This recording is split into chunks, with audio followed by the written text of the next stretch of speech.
Hello friends, नमस्ते। Welcome to knowledge academy. हमारे पिछले वीडियो में हमने देखा था महावीर को और जैन धर्म की स्थापना को और बहुत सारे चीज़ों को। उसके जो दूसरा जो आज पार्ट है उसमें हम देखेंगे जैन धर्म के रत्न को, अनुयायी को, उन्होंने धर्म का प्रसार कैसे किया, जैन सभाएं कितनी हुई और उनके साहित्य को। तो चलिए आज देखते हैं हम त्रिरत्न। इस जैन धर्म के अंतर्गत त्रिरत्न थे: सम्यक दर्शन, सम्यक ज्ञान और सम्यक आचरण। अच्छा दर्शन रखना है, ज्ञान का स्तर ऊंचा रखना है और आचरण अच्छी रखनी है। ये जैन धर्म का क्या था, एक सिद्धांत में ये त्रिरत्न आते हैं।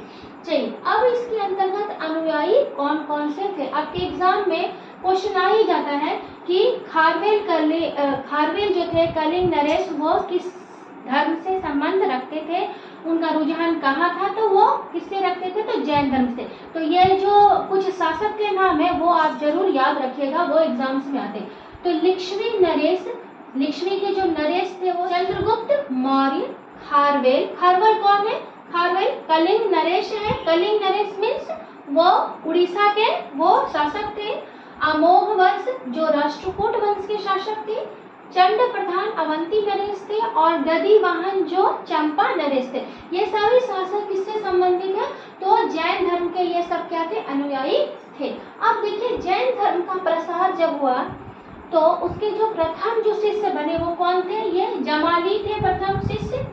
कहीं कहीं पर इसे जामली भी कहते हैं। तो ये प्रथम शिष्य ये कौन थे, तो ये कौन थे, ये महावीर के दामाद थे। चंदना जो थी वो प्रथम भिक्षुनी थी। शिष्य कौन कौन से हुए इसके अंतर्गत, तो आनंद, सूरदेव, कामदेव और कुंडलोलीय इसके शिष्य हुए। इन्होंने जो उपदेश दिया था, इन्होंने प्रथम उपदेश कहाँ दिया है, तो विपुलांचल पहाड़ी जो राजगीर में है उसमें इन्होंने प्रथम उपदेश दिया था। अब देखिए यहाँ पर क्या हुआ कि जैन की दो सभाएं हुई थी। तो कहाँ सभाएं हुई थी, 300 ईसा पूर्व में इनकी प्रथम सभा हुई थी, जिसके अध्यक्ष कौन थे, शूलभद्र अध्यक्ष थे। और पाटलिपुत्र जगह था, इसका प्लेस कौन था, पाटलिपुत्र, अध्यक्ष शूलभद्र। कब हुआ था, तो 300 ईसा पूर्व में प्रथम जैन संगति हुई थी। इसके शासक किसके शासनकाल में हुआ था, तो चंद्रगुप्त मौर्य के शासनकाल में ये हुई थी। तो इसका परिणाम क्या हुआ था कि इस सभा में जो है ये जो जैन धर्म है ये दो गुट में क्या हो गया, विभाजित हो गया। एक हो गया स्थूलभद्र और एक भद्र बाहु। ये दोनों में फूट हो गई और ये दो अलग हो गए। स्थूलभद्र ने श्वेतांबर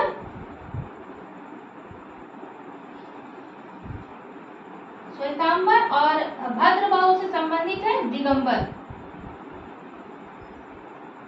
जब मगध में अकाल पड़ा था, 12 वर्षों तक अकाल पड़ा था, तो उस टाइम क्या हुआ कि ये जो भद्रबाहु है ये कुछ अनुयायी को लेकर के कर्नाटक की ओर चले गए। और वहां से आने के बाद जब उन्होंने देखा कि यहाँ पर जैन धर्म का जो सिद्धांत है उसके अनुसार कार्य लोग नहीं कर रहे और लोग उनके क्या हो गए, विरोधी हो गए, जिसके कारण से इन दोनों में मतभेद हो गया और भद्रबाहु अपने अनुयायियों के साथ वापस कर्नाटक की ओर चले गए। तो आज जो दक्षिणी भारत के जो जैन अनुयायी है वो दिगंबर कहलाते हैं और उत्तरी भारत के जो है वो श्वेतांबर कहलाते हैं। तो श्वेतांबर के जो हो गए वो कौन थे, तो स्थूलभद्र थे श्वेतांबर के। तो ये स्थूलभद्र के ही अध्यक्षता में ये जैन सभा हुई थी और इसका कंक्लूजन क्या हुआ था कि जैन जो धर्म है वो दो पार्ट में श्वेतांबर और दिगंबर में बढ़ गया। चलिए तो पहले जैन सभा का आप समझ गए, अब आते हैं दूसरी जैन सभा पे। दूसरा जो जैन सभा है वो था 6वीं शताब्दी में इसमें जैन सभा हुई। इसके अध्यक्ष थे क्षमा श्रमण थे और ये कहाँ हुई थी, तो बल्भी गुजरात में हुई थी ये दूसरी सभा। तो ये ध्रुवसेन प्रथम के शासनकाल में जो मैत्रेय वंश के थे, मैत्रेय शासक थे, वहां उस जगह के शासक थे ध्रुवसेन प्रथम के शासनकाल में हुई थी। तो दूसरी जो जैन सभा हुई थी तो इनका क्या कंक्लूजन हुआ, तो इनका कंक्लूजन हुआ कि बहुत सारे साहित्यिकों को इनके जो आगम है, इनके जो ग्रंथ है, उन सबको लिपिबद्ध किया गया। तो इसके अंतर्गत ये सब लिपिबद्ध किया गया। चलिए अब हम आते हैं जैन धर्म के कुछ महत्वपूर्ण साहित्य पर, बुक पर, कि उस टाइम से रिलेटेड कौन कौन से हमारे बुक हैं। तो एक ग्रंथ है जैन धर्म का, जो ग्रंथ है वो कौन है, तो अर्धमागधी नाम का एक ग्रंथ है जो जैन धर्म से संबंधित है। कल्पसूत्र, कल्पसूत्र को किसने लिखा है, तो कल्पसूत्र को भद्रबाहु ने संस्कृत भाषा में लिखा है। तो भद्रबाहु ने जो कल्पसूत्र लिखा है इसमें क्या दिया हुआ है, तो इसके अंतर्गत ये जो 24वें तीर्थकर थे, 24 वन से लेकर के 24 जो तीर्थकर थे, उनके जीवन के बारे में इसमें दिया गया है कल्पसूत्र में। प्रमेय अमल मानदंड ये इसने कौन लिखे हैं, तो प्रभाचंद्र लिखे हैं। भगवती सूत्र, भगवती सूत्र का जो संबंध है वो महावीर के जीवन से संबंधित है, उनके बारे महावीर के बारे में लिखा गया है भगवती सूत्र में। और 16 महाजनोपदों के बारे में जो जानकारी मिलती है वो भी हमारी भगवती सूत्र से मिलती है। चलिए आचरांग सूत्र जो है, एक आचरांग सूत्र, इसमें इनके आचार नियम कानून की कैसे किस तरह से धर्म को अपनाने के बाद उसमें कौन कौन से शिष्टाचार को करना है वो सब इसके अंतर्गत लिखे गए। तो यहाँ से आप आचरांग सूत्र से आप देख सकते हैं कि आचार नियम दोनों को अगर आप टैली करेंगे तो आपको याद रहेगी कि इसके अंतर्गत आचार नियम दिए गए हैं। अब आते हैं परिशिष्ट पर्वन। परिशिष्ट पर्वन को कौन लिखे, तो हेमचंद्र लिखे हैं। इसके अंतर्गत मगध में जो 12 वर्षों का अकाल पड़ा था उसके बारे में इसमें चर्चा की गई है। तो चलिए ओवरऑल हम देखते हैं तो जैन धर्म में क्या है, जैन धर्म की एक संघ भी बना था जैन धर्म का, जो कि पावापुरी में बनाए थे महावीर। उस टाइम तक तो महावीर उसके अध्यक्ष थे और बाद में सुदर्शन जो है वो उसके अध्यक्ष बने जैन महासंघ के। तो यहाँ तक आप देख सकते हैं कि हमारा ओवरऑल जैन धर्म अब कंप्लीट होने वाला है। इसमें एक दो चीज और है कि 24 जो उसके क्या क्या चिन्ह है, सिंबल है, सिंबल आते हैं, कभी कभी सिंबल आ जाता है कि पार्श्वनाथ का, ऋषभदेव का, महावीर का कौन कौन सा सिंबल है, तो हम इसके आगे वो देखते हैं। तो नमस्कार, लाइक करें, शेयर करें और कमेंट करें आपको कैसा लगा ये वीडियो। नमस्ते। हेलो फ्रेंड्स, नमस्ते, वेलकम टू नॉलेज एकेडमी।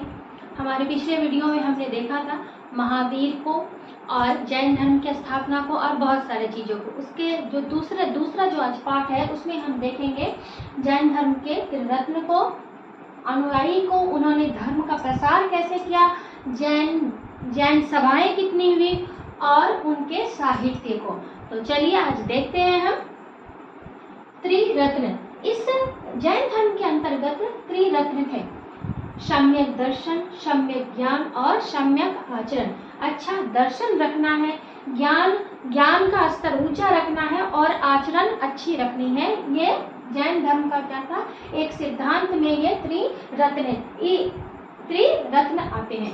चलिए अब इसके अंतर्गत अनुयायी कौन कौन से थे। आपके एग्जाम में क्वेश्चन आ ही जाता है कि खारवेल जो थे, कलिंग नरेश, वो किस धर्म से संबंध रखते थे, उनका रुझान कहाँ था, तो वो किससे रखते थे, तो जैन धर्म से। तो ये जो कुछ शासक के नाम है वो आप जरूर याद रखिएगा, वो एग्जाम्स में आते। तो लिक्ष्मी के जो नरेश थे वो चंद्रगुप्त मौर्य। खारवेल कौन है, खारवेल कलिंग नरेश है। कलिंग नरेश मीन्स वो उड़ीसा के वो शासक थे। अमोघ वंश जो राष्ट्रकूट वंश के शासक थे। चंड प्रधान अवंती नरेश थे और गदी वाहन जो चंपा नरेश थे। ये सभी शासक किससे संबंधित है, तो जैन धर्म के ये सब क्या थे, अनुयायी थे। अब देखिए जैन धर्म का प्रसार जब हुआ तो उसके जो प्रथम जो शिष्य बने वो कौन थे, ये जमाली थे प्रथम शिष्य। कहीं कहीं पर इसे जामली भी कहते हैं। तो ये प्रथम शिष्य ये कौन थे, तो ये कौन थे, ये महावीर के दामाद थे। चंदना जो थी वो प्रथम भिक्षुनी थी। शिष्य कौन कौन से हुए, इसके अंतर्गत तो आनंद, सूरदेव, कामदेव और कुंडलोलीय इसके शिष्य हुए। इन्होंने जो उपदेश दिया था, इन्होंने प्रथम उपदेश कहाँ दिया है? तो विपुलांचल पहाड़ी जो राजगीर में है उसमें इन्होंने प्रथम उपदेश दिया था। अब देखिए यहाँ पर क्या हुआ कि जैन की 2 सभाएं हुई थी। तो कहाँ कहाँ सभाएं हुई थी? 300 ईसा पूर्व में इनकी प्रथम सभा हुई थी, जिसके अध्यक्ष कौन थे? शूलभद्र अध्यक्ष थे। और पाटलिपुत्र जगह था, इसका प्लेस कौन था? पाटलिपुत्र, अध्यक्ष शूलभद्र। कब हुआ था? तो 300 ईसा पूर्व में प्रथम जैन संगति हुई थी। इसके शासक किसके शासनकाल में हुआ था? तो चंद्रगुप्त मौर्य के शासनकाल में ये हुई थी। तो इसका परिणाम क्या हुआ था कि इस सभा में जो है ये जो जैन धर्म है ये 2 गुट में क्या हो गया? विभाजित हो गया। एक हो गया स्थूलभद्र और एक भद्र बाहु। ये दोनों में फूट हो गई और ये 2 अलग हो गए। स्थूलभद्र ने श्वेतांबर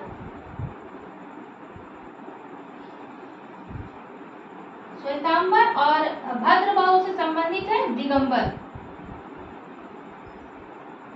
जब मगध में अकाल पड़ा था, 12 वर्षों तक अकाल पड़ा था, तो उस टाइम क्या हुआ कि ये जो भद्रबाहु है ये कुछ अनुयायी को लेकर के कर्नाटक की ओर चले गए। और वहां से आने के बाद जब उन्होंने देखा कि यहाँ पर जैन धर्म का जो सिद्धांत है उसके अनुसार कार्य लोग नहीं कर रहे हैं और लोग उनके क्या हो गए? विरोधी हो गए, जिसके कारण से इन दोनों में मतभेद हो गया और भद्रबाहु अपने अनुयायियों के साथ वापस कर्नाटक की ओर चले गए। तो आज जो दक्षिणी भारत के जो जैन अनुयायी है वो दिगंबर कहलाते हैं और उत्तरी भारत के जो है वो श्वेतांबर कहलाते हैं। तो श्वेतांबर के जो हो गए वो कौन थे? तो स्थूलभद्र थे श्वेतांबर के। तो ये स्थूलभद्र के ही अध्यक्षता में ये जैन सभा हुई थी और इसका कंक्लूजन क्या हुआ था कि जैन जो धर्म है वो 2 पार्ट में श्वेतांबर और दिगंबर में बढ़ गया। चलिए, तो पहले जैन सभा का आप समझ गए। अब आते हैं दूसरी जैन सभा पे। दूसरा जो जैन सभा है वो था 6वीं शताब्दी में इसमें जैन सभा हुई। इसके अध्यक्ष थे क्षमा श्रमण थे और ये कहाँ हुई थी? तो बल्लभी गुजरात में हुई थी ये दूसरी सभा। तो ये ध्रुवसेन प्रथम के शासनकाल में जो मैत्रेय वंश के थे, मैत्रेय शासक थे, वहां उस जगह के शासक थे ध्रुवसेन प्रथम के शासनकाल में हुई थी। तो दूसरी जो जैन सभा हुई थी तो इनका क्या कंक्लूजन हुआ? तो इनका कंक्लूजन हुआ कि बहुत सारे साहित्यिकों को इनके जो आगम है, इनके जो ग्रंथ है उन सबको लिपिबद्ध किया गया। तो इसके अंतर्गत ये सब लिपिबद्ध किया गया। चलिए, अब हम आते हैं जैन धर्म के कुछ महत्वपूर्ण साहित्य पर, बुक पर कि उस टाइम से रिलेटेड कौन कौन से हमारे बुक हैं। तो एक ग्रंथ है जैन धर्म का, जो ग्रंथ है वो कौन है? तो अर्धमागधी नाम का एक ग्रंथ है जो जैन धर्म से संबंधित है। कल्पसूत्र को किसने लिखा है? तो कल्पसूत्र को भद्रबाहु ने संस्कृत भाषा में लिखा है। तो भद्रबाहु ने जो कल्पसूत्र लिखा है इसमें क्या दिया हुआ है? तो इसके अंतर्गत ये जो 24वें तीर्थंकर थे, 24 वन से लेकर के 24 जो तीर्थंकर थे उनके जीवन के बारे में इसमें दिया गया है कल्पसूत्र में। प्रमेय, अमल, मानदंड ये इसने कौन लिखे हैं? तो प्रभाचंद्र लिखे हैं। भगवती सूत्र का जो संबंध है वो महावीर के जीवन से संबंधित है। उनके बारे महावीर के बारे में लिखा गया है भगवती सूत्र में। और 16 महाजनोपदों के बारे में जो जानकारी मिलती है वो भी हमारी भगवती सूत्र से मिलती है। चलिए, आचरांग सूत्र जो है, एक आचरांग सूत्र, इसमें इनके आचार, नियम, कानून की कैसे किस तरह से धर्म को अपनाने के बाद उसमें कौन कौन से शिष्टाचार को करना है वो सब इसके अंतर्गत लिखे गए। तो यहाँ से आप आचरांग सूत्र से आप देख सकते हैं कि आचार नियम दोनों को अगर आप टैली करेंगे तो आपको याद रहेगी कि इसके अंतर्गत आचार नियम दिए गए हैं। अब आते हैं परिशिष्ट पर्वन को कौन लिखे? तो हेमचंद्र लिखे हैं। इसके अंतर्गत मगध में जो 12 वर्षों का अकाल पड़ा था उसके बारे में इसमें चर्चा की गई है। तो चलिए ओवरऑल हम देखते हैं। तो जैन धर्म में क्या है, तो जैन धर्म की एक संघ भी बना था जैन धर्म का, जो कि पावापुरी में बनाए थे महावीर। उस टाइम तक तो महावीर उसके अध्यक्ष थे और बाद में सुदर्शन जो है वो उसके अध्यक्ष बने जैन महासंघ के। तो यहाँ तक आप देख सकते हैं कि हमारा ओवरऑल जैन धर्म अब कंप्लीट होने वाला है। इसमें एक दो चीज और है कि 24 जो उसके क्या क्या चिन्ह है, सिंबल आते हैं। कभी कभी सिंबल आ जाता है कि पार्श्वनाथ का, ऋषभ देव का, महावीर का कौन कौन सा सिंबल है, तो हम इसके आगे वो देखते हैं। तो नमस्कार, लाइक करें, शेयर करें और कमेंट करें आपको कैसा लगा ये वीडियो। नमस्कार।